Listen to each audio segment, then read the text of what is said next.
వలస కూలీలు వస్తారు అధ్యక్ష. వీరికి సామాజిక భద్రత కల్పించాలా, సంక్షేమ పథకాల అమల్లో ఉంచాలా, నైపుణ్యంతో పాటు ఆదాయాన్ని కూడా పెంచాలా.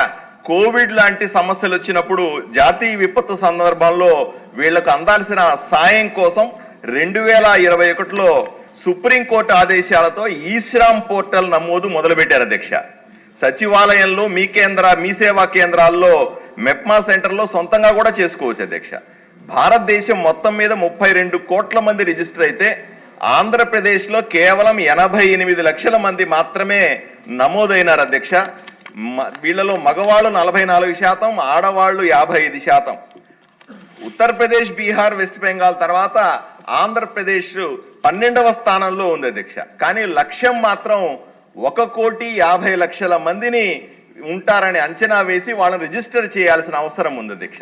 కానీ 5 సంవత్సరాలకు ఒకసారి చేసే ఈ రిజిస్ట్రేషన్లో వాళ్ళకి అవగాహన లేకపోవడం, చదువు లేకపోవడం, నిరంతరం వాళ్ళ అడ్రస్ మారుతూ ఉండడం వల్ల రిజిస్ట్రేషన్లు జరగట్లేదు అధ్యక్ష.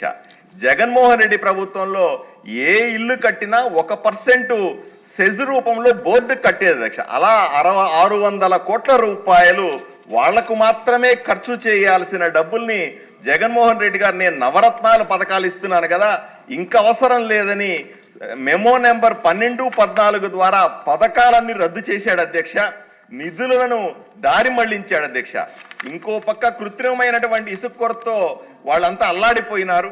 ఒక సర్వే చెప్తా అధ్యక్ష, 2014-19లో కూటమి ప్రభుత్వం అధికారంలో ఉన్నప్పుడు 7,58,000 మంది రిజిస్టర్ అయి ఉంటే 19-24 మధ్య జగన్మోహన్ రెడ్డి ముఖ్యమంత్రిగా ఉన్నప్పుడు కేవలం 2 లక్షల మందే రిజిస్టర్ అయినారు అధ్యక్ష. తర్వాత ఈ 20 నెలల్లో కూటమి ప్రభుత్వం వచ్చిన తర్వాత 18 లక్షల మందిని మనం చేర్చుకోగలిగినాం. మళ్ళీ పథకాలన్నీ మొదలైనాయి అధ్యక్ష. దీన్ని అడిగేది ఏమిటంటే, రేషన్ ఇస్తా ఉన్నారు, కానీ చాలా చోట్ల ఒక చోట ఎక్కడైనా సరే రేషన్ తీసుకునే అవకాశం ఉంటే అది ఇవ్వటం లేదు అన్నది కంప్లైంట్ అధ్యక్ష. దీన్ని మంత్రి గారి దృష్టి తీసుకెళ్తా ఉన్నాను. అలాగే ఆయుష్మాన్ భారత్ కింద కేంద్రం 5 లక్షలు ఇస్తే రాష్ట్రం 25 లక్షల రూపాయలు ఇవ్వాలనేటువంటి పథకం, ఇది పూర్తిగా అమలు కావట్లేదన్నది మంత్రి గారి దృష్టికి తీసుకెళ్తా ఉన్నాను. స్వానిధి పథకంలో ఉన్నటువంటి అవకతవకల వల్ల ఏమైనా స్టడీ చేశారా అని అడుగుతా ఉన్నాను అధ్యక్ష. అలాగే విశ్వకర్మ యోజన పథకాన్ని అమల్లో కూడా ఇవి కార్మికులకు సంబంధించిన సమస్యలు అధ్యక్ష. అతను మంత్రి గారు సమాధానం చెప్పాలి, ఆయన సమాధానం చెప్పాలి అధ్యక్ష. ఆయన అడిగిన ఈ పథకాలన్నింటినీ కూడా అమలు అవుతున్నాయా లేదా చెప్పాల్సింది ఆయనే కదా అధ్యక్ష. అందువల్ల తప్పనిసరిగా ఈ జీవన జ్యోని బీమా పథకానికి సంబంధించినటువంటి అవకతవకల గురించి ఏమైనా విచారణ చేస్తున్నారా?